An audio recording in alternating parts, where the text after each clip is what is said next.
The term of office for the 5th cohort of the Malawi Electoral Commission commissioners comes to an end. This was the first group to manage a tripartite election in Malawi. And as they leave office, I wanted to talk to them, especially on how they look back at the management of that tripartite election in May of 2014. It was quite a controversial election, especially at the presidential level. My guest today is Reverend Chimkwita Phiri, one of the commissioners, speaking to us on behalf of the whole commission. I'm your host, Teresa Temwekandanga. So your term comes to an end. And when I'm saying your term, I mean the whole group of commissioners is coming to an end now. First of all, your reactions to the end of your term, and as you go out, what is your feeling? To begin with, it's a feeling of relief. You know, when we started on this journey in May in 2012, and thinking about 4 years looked like a long period. And again, having gone through the very first tripartite elections, which haven't in our history, and that we are now almost in the very last week of our term, I think I've got a sense of relief to say we have come this far, thank God. Indeed. So you mentioned of the first ever tripartite election that Malawi had in 2014. How challenging was it for you, being the first time managing such a huge responsibility? Pretty challenging, Teresa. To begin with, when we went into office, if you recall, we didn't have a strategic plan. There was no roadmap, as it were, that would guide us from one end to the other. We had to embark to come up with the strategic plan. On the other hand, we were not even sure whether we would have tripartite elections. You recall that later on, that's when the bill came in to enable the Electoral Commission to hold the 3 elections at once. That's when, in earnest, we began to work on the budget, etc. The other issue, the other challenge is we were appointed about 19 months before the tripartite elections. Now, that was a challenge in itself. That's why we have a sigh of relief to say that we presided over the biggest elections Malawi has ever had. And thank God we are where we are. We have a president, we have members of parliament, and for the first time in so long, we have local councillors. And there's peace prevailing in the country. I think that gives us a sense of relief and accomplishment, indeed, right, in spite of all the challenges that were there. The 2014 election, one would say, was a bit of messed up. Would you say it was because of the tripartite election being the first time we were having that kind of an election, or it's something else? Teresa, it could be a combination. But to begin with, elections, particularly the ones that were hard, it was the first experience to have tripartite elections. And the biggest problem, if you ask us on the part of the Electoral Commission, where we had the biggest challenge was on transport logistics. The requirement was that we should have about 1,900 vehicles. And we ended up having 1,300. That element of transport had been taken away from the budget, and government, through OPC, assured us that they would get all the vehicles for us.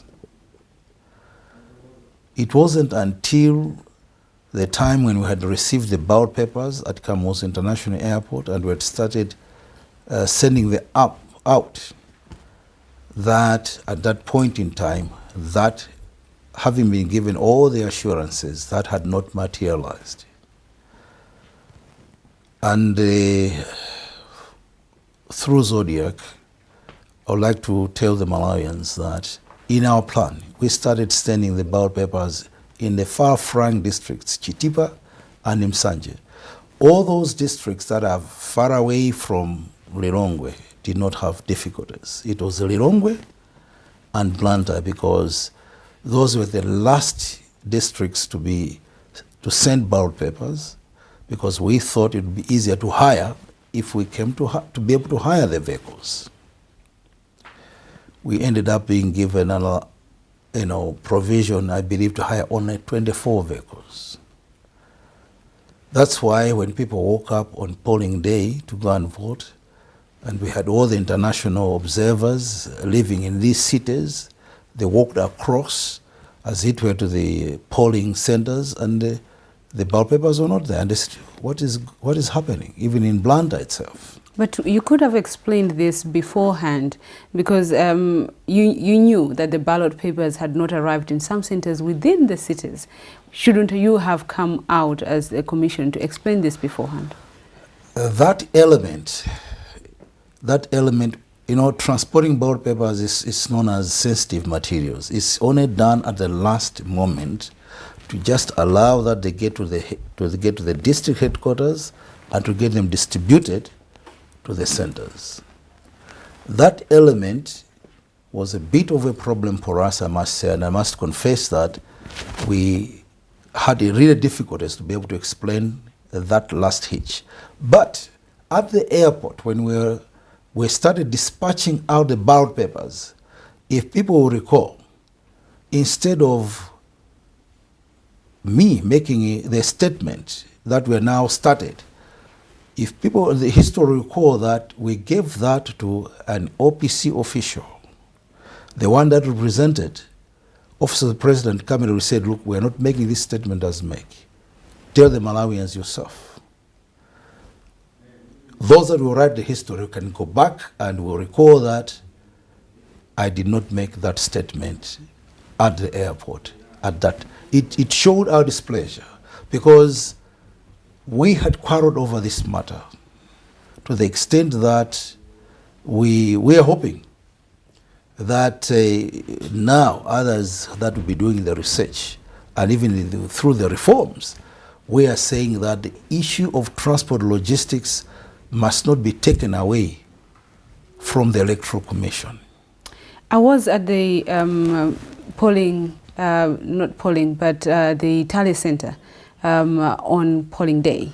Which one were you, Trace? At the main one, Comesa Hall. Oh, Comesa. Yes. But the thing is, I was in Blantyre, and in some polling centers, there was violence before 12 o'clock. Definitely, yes, there was. And would you think that that was because of the absence of communication on your part, the making of MEC? Basically, in our setup in Chichewa, we normally say Muduga Kula Sule Wankonya. You end up taking the overall responsibility as the managers. That's what any leader must take. But at the end of the day, that kind of violence, as I say, the issues of transporting materials had a knock-on effect on all last minute, the things that were sensitive materials to be transported at the last moment. The lack of that of transport that was required, particularly for Blantyre and for Lilongwe, had a knock-on effect. That problem, as I say, if you check with the districts like Chitipa and other far-flung districts, it wasn't there. It was localized in Blantyre and Lilongwe. And these two are mentioning them over and over, because in terms of managing future elections for those that are coming after us, the 6th Commission, they have to look closely at the management of elections in Lilongwe. Lilongwe is very big. Lilongwe cannot be handled only as, for instance, as urban from one center and as district from one center. There's need to split Lilongwe. But the same thing would be Blantyre. Didn't you have these kind of discussions before the election Because that would have prevented all the mess that was in Lilongwe or in Blantyre, but Lilongwe especially. Well, some things are seen better on hindsight, Teresa. Lilongwe is split in two, as a city and also as a district. But Lilongwe, the whole of Lilongwe, the entire northern region, in terms of population, can fit in Lilongwe. And how many districts have we got up there? That's what we're talking about. That after what we've gone through, it's important that the management of elections, even for the city itself, it would be best to be split, not just as urban. And for the district to be also split. In a way, that's what happens like within Zimba. In Zimba, there's in Zimba North, of course, because of geography, not numbers. There is a Zimba proper, and then there's in Zimba South. That's the way, of course, there is Mzuzu. That does help, but you look at even the population is very small. Blantyre, there is Blantyre, as is handled as Blantyre, has got its own district election offices, as Blantyre City, and there's Blantyre District, that has also its own district election offices. The third component is the regional offices are also in Blantyre. But when we looked back at what we went through during this night, even that we were not able to be alerted on some of the things that had happened, was because of that. These offices, the district, the urban, the region, including the district, what we call district supervisory committees, they did not function properly. Mm-hmm. Maybe because they were next to the headquarters, I don't know. There is a need. All I can say at this stage is, in terms of management of elections, there is need that these offices and their functions are properly segregated and properly coordinated for the future smooth running of elections. Mm-hmm. I'm particularly interested in Lilongwe because, as you will remember, in 2014, because of the mess that was in Lilongwe, and because of the dominance of the opposition Malawi Congress Party was bitter. Thinking that it was deliberate. These mistakes were deliberate because this is where they command maybe many supporters. Yes, they were bitter, and probably they're still bitter. But that's a perception that they had. But in elections, which is very political in nature, you have to deal with perceptions. So they were right to be bitter, that there were chaos, and there were many of them.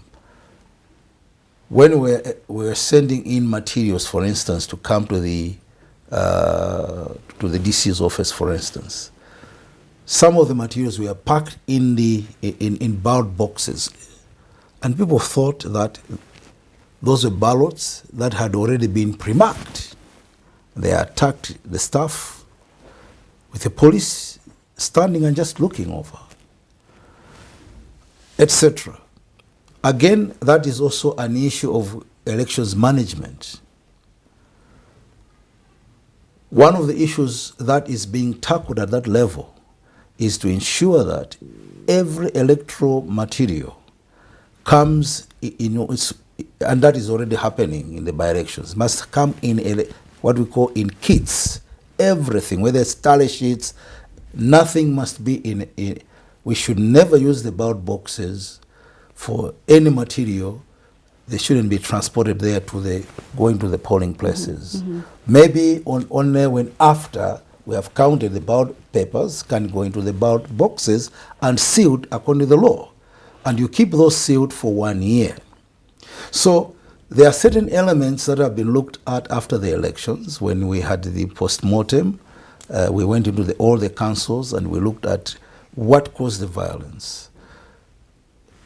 One of the things was simply the perception that the ballot boxes, because there were materials that were used to transport in the ballot boxes, people simply said they are marked. They are marked. Right. And those things were pulled out, they were banned. And at the end of the day, that caused also the shortage of tally sheets. After people have voted, they said there weren't enough tally sheets for people to sign. These were the documents that had been banned. Mm-hmm. Let's talk about the actual result of the 2014, especially the presidential result. There was a lot of controversy that came out of that particular election, with people going to the courts, getting injunctions and so forth. The sitting president annulling the result and calling for another election and so forth. How do you look at the point where we finally got to the final result? Was MEC confident in the result that you announced? Teresa, let me begin by reminding Malawians through Zodiak today that they will recall that the Electoral Commission had wanted to do a recount. There were reasons why I wanted to do the recount, simply because there are certain issues that we were not very happy about and wanted to verify for ourselves, so that when we come to the final conclusion of those elections, we satisfy ourselves of the processes. Now, let me back up. In the electoral process, right from the time of registration, monitors were part of that process. In polling, monitors were part of that process. What I'm trying to say is that voting is done at a center. In our system, when the ballot papers come, they are physically checked and signed for the people that are there must satisfy themselves, including the monitors, that, for instance, we have received 2,000 ballot papers here, and that is signed for. At the end of polling, once people have casted the vote, the first thing that is done is to ensure that you also count the ballot papers that are remaining before counting. So in a ballot box, if you got 2,000 ballot papers and what are remaining are 500, certainly what is in the ballot box cannot exceed 1,500. That's number one. And we had scenarios where the votes cast exceeded the number of voters at a certain polling center. Well, basically, that was the reconciliation part of it, but not when you looked at the streams themselves. They had problems of adding up in terms of, let's take our LOA. If there were 6 streams, there was no, in terms of the number of people that have cast their vote per stream, that was not an issue for A, for B, for C. But for them to make a reconciliation to balance up, this is where we had these issues of TPEXs, etc. And that was one of the problems. Number two, the management of the counting of the votes in terms of how it was set up. It was set up in a manner that the tally sheet shouldn't exceed 800 voters. That was the stream. But the presiding officers, when they saw the turn up, they allowed people to vote more than 800, and as a result, for instance, what was happening now, when they went now for those results to be sent, the computers would refuse because the number they had exceeded the numbers that should be on any stream. Mm-hmm. This was number one. That's where we began having the problems of having the results sent to the main tally center in Blantyre. And was that why you wanted a recount? No, let me finish on that one. As a result of that, because there was now a problem of congestion, we had to change the system to say the results must come physically with the returning officer straight to Blantyre. And we had to add more staff now in Blantyre, because the work that should have happened at the constituency returning center, that work now had to take place in Blantyre. In a way, it was a blessing in disguise, because it helped us to look at the actual original document that had come from a polling center. And there were monitors of political parties there. They had where they brought in their queries, and we were able to reconcile, look at them, redo them, and have them signed. That's why there were fewer complaints after that process had taken place in Blantyre. So I'm saying it was a blessing in disguise, because later on a rumor came to say that the results management system had collapsed or had been compromised. And it was compromised. It was compromised in a way, but not because of hacking, computer hacking. It was compromised because the way the results forms were managed was not the way it was designed to handle. So in a way, to me, it was that, number one, that was a blessing in disguise. Now, the other issues that we had said we wanted a recount was because there was a lot of problems in terms of reconciliation. Yes, granted that people cast their vote from 6 a.m. to 6 in the night, then counting is in the night as well. There is fatigue involved. And then we had, of course, it was 3 elections in one. But there were a lot of arithmetical errors. And we had wanted ourselves to satisfy ourselves what's really happening. There were a few other centers that we really wanted to do that, to follow that one up. But then we had injunctions. I'm now coming to that. We had injunctions, and it was only ruled very late that we could do the recount, but the time wasn't there, within the time limit allowed by the law. But we must announce according to the law. Okay. So if you recall, that came very late, and we had to announce the results according to the records that we had. I want to emphasize this again. We announced the results according to the records that we had received at that point in time. Right. So you announced the result according to the numbers that you had. Yes. But then the perception out there, especially among its opposition members of parliament or the opposition parties in Malawi, is that the vote was stolen.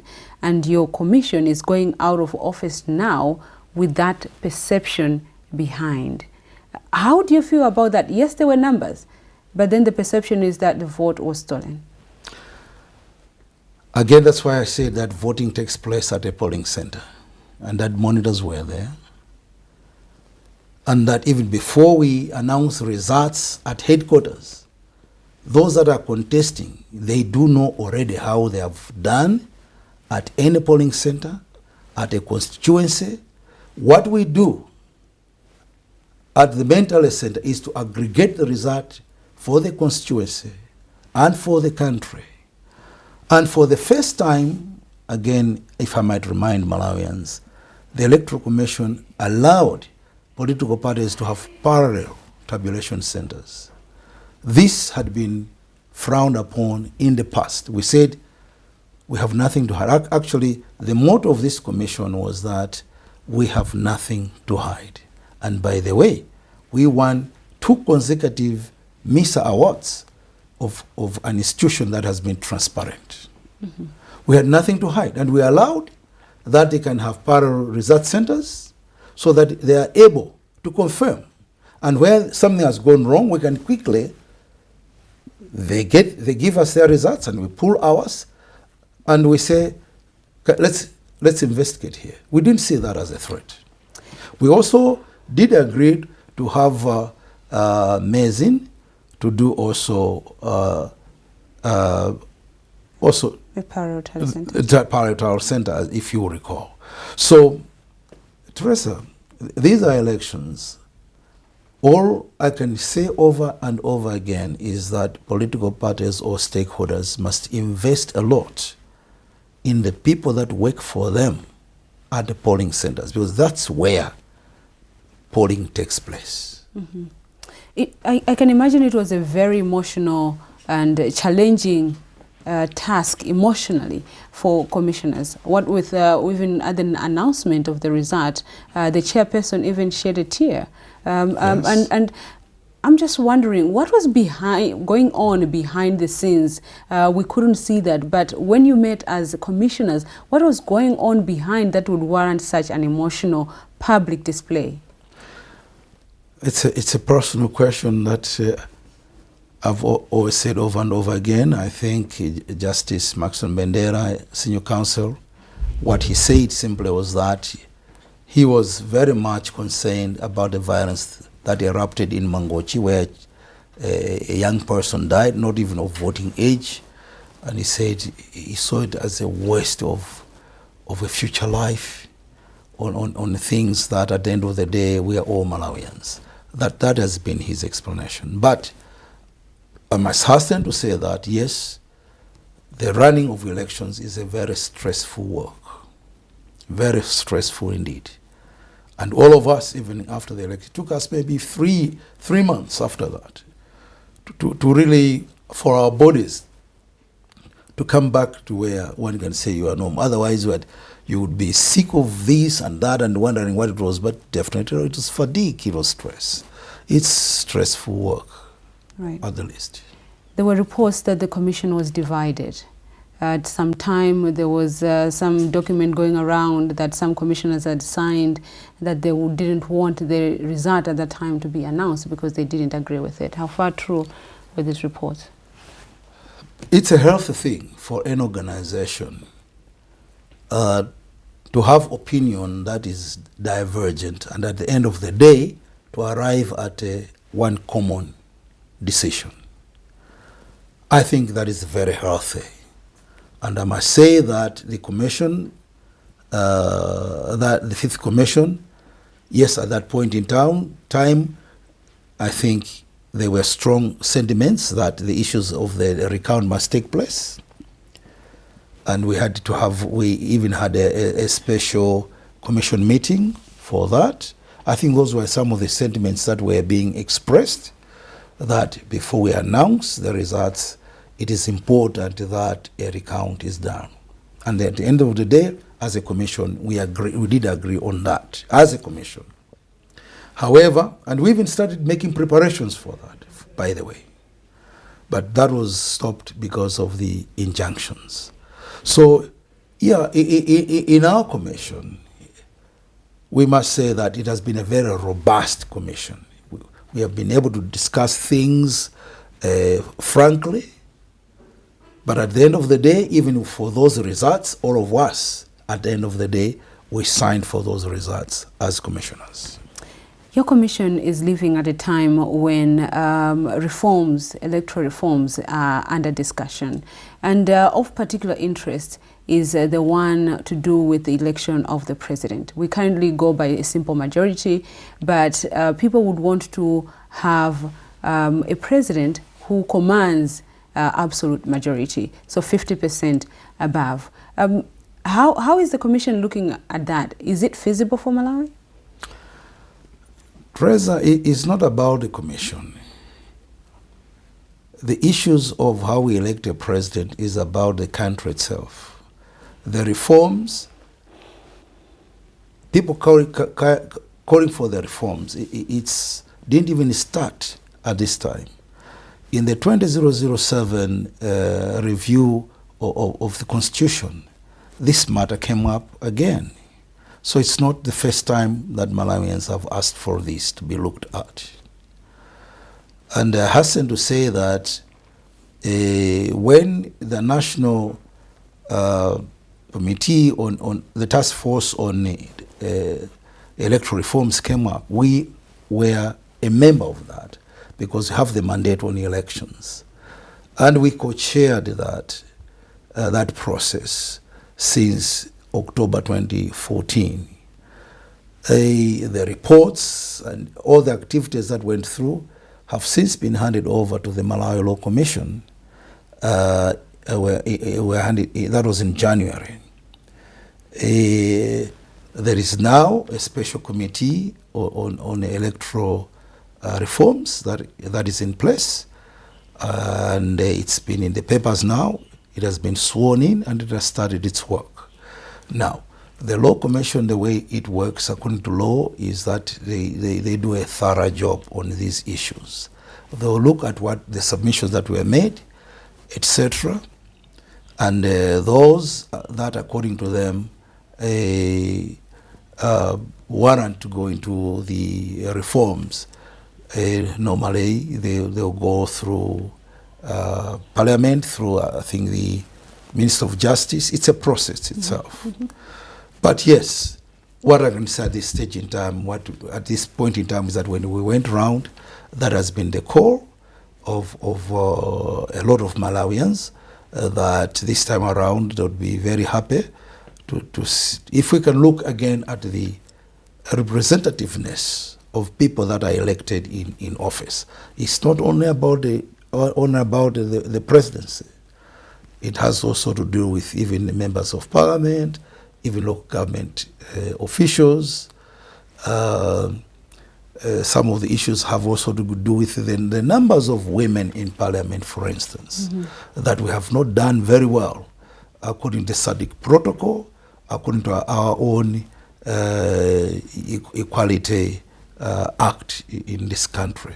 I know it's not necessarily about the commission as you said earlier on, but for example, right now we have a government that was voted into power by about 36%, yeah, yes. 36%, and then it becomes relatively difficult to command kind of a followership necessary for change in a country, and I'm wondering if you agree with this particular reasoning, why people would want to go the other way and not the current way. Once again, as we have said, Electoral Commission is for managing elections. Once the laws are in place, I think the Electoral Commission will follow the law. And that would be our answer as the Electoral Commission. That it's, for us, it's not about whether we agree with that or not. We manage elections, and we are part and parcel of those that provided the platform for people to dialogue on these issues. Maybe the question would be, are you capable of handling, because if you talk about 50+1, maybe there might be even a second round. Right. Maybe that would be the question. All I can say is, again, the issue of resources. If resources are made available, I don't see why that cannot happen. The Electoral Commission cannot run a second round if it is necessary. I think that would be the issue. Because in the second round, yes, it requires a bit more resources. Maybe a third more of the budget will be required. But the things like the voters' roll would be there. Maybe it's only 2 people competing, those that garnered more votes to get a clear one with a clear majority. So it's not a complicated election when you do the second round. So what I can say, and the earlier question which you raised is, with the experiment of the tripartite elections, is it something that we can continue? My answer is, it would be yes. We show that it can be done. It is cost effective because people go to the polls at the same time. We made it easier because we didn't give 3 ballots at once. Like in Kenya, people got 6 ballots at once, and it was very difficult for people. They mixed them up. But here, as you know, we started with the presidential, we went, etc., until we finished. So we made it much easier. And again, in terms of having these elections at once, it helps in terms of turn-up. Where we try to do local government on its own, turn-up wasn't that good. But when you do all these elections at once, the turnout is always very high. The same thing if we're doing by-elections. Turnout is always a problem. Maybe people think there is already government in place, etc. Maybe it's a bother. But I think holding 3 elections at once, it's cost effective and it can be done. What needs to be looked at is where we had the shortfalls. Can we make good of those gaps that we had, that the Electoral Commission had experienced? Reverend Chimkwita, thank you so much for being with us. Thank you very much. Thank you.